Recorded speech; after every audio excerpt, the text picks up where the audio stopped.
Children are full of surprises. A 4-year-old once taught the whole class what a tow truck was. Another introduced everyone to porcupines.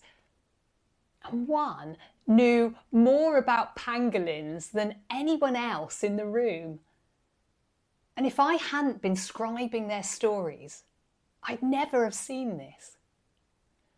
My name's Trisha Lee, and I've been scribing children's stories and acting them out for over 20 years. And one of the things that never stops surprising me is how much children actually know. But we can miss it. We spend so much time looking for evidence of what children know in assessments, in observations, in tick boxes, that we sometimes forget to just notice. But when children tell their stories, that's when they show you what they know. A 4-year-old boy, Jacob, once told me a story. There was a train and it was going too fast and it derailed. And a tow truck came and it pulled the train back onto the track.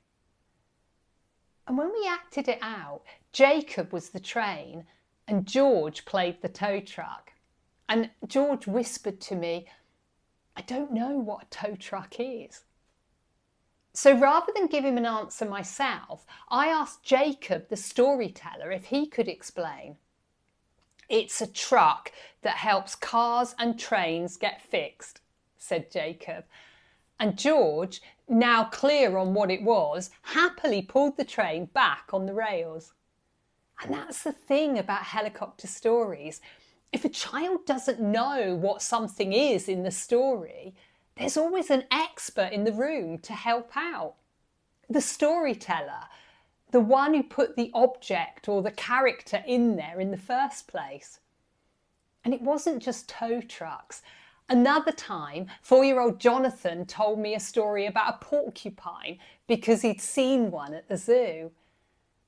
And none of the other children knew what it was. So when we acted it out, the children playing the porcupine had no idea what to do. I asked Jonathan to help, and he put his arms behind his back like spikes, and he shuffled along the ground, sniffing at everything. It was perfect.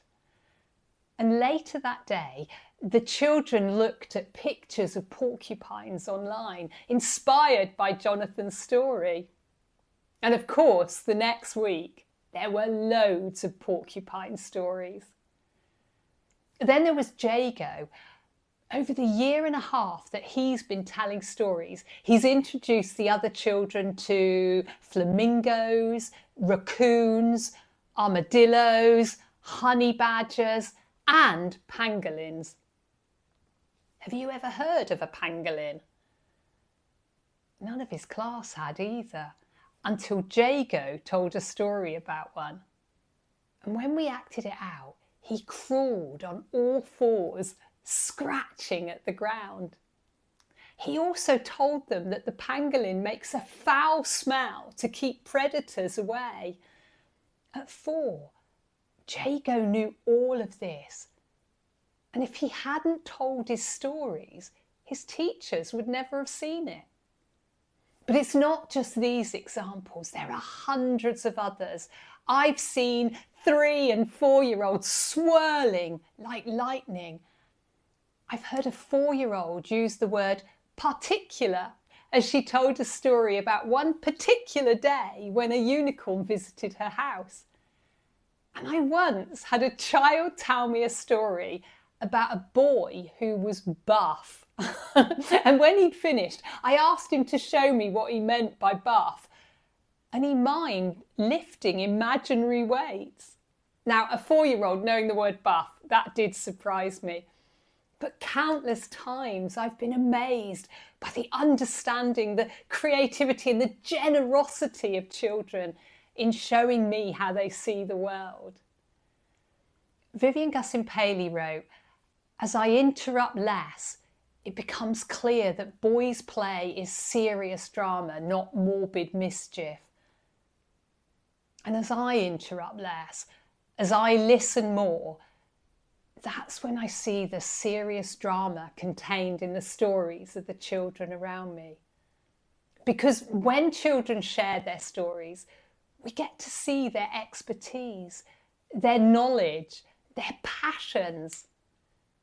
And adults who scribe children's stories often tell me that they get to know their children far better than ever before.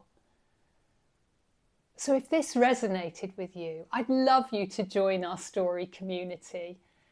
And please do subscribe. It really does help others to find us. I'll see you next time.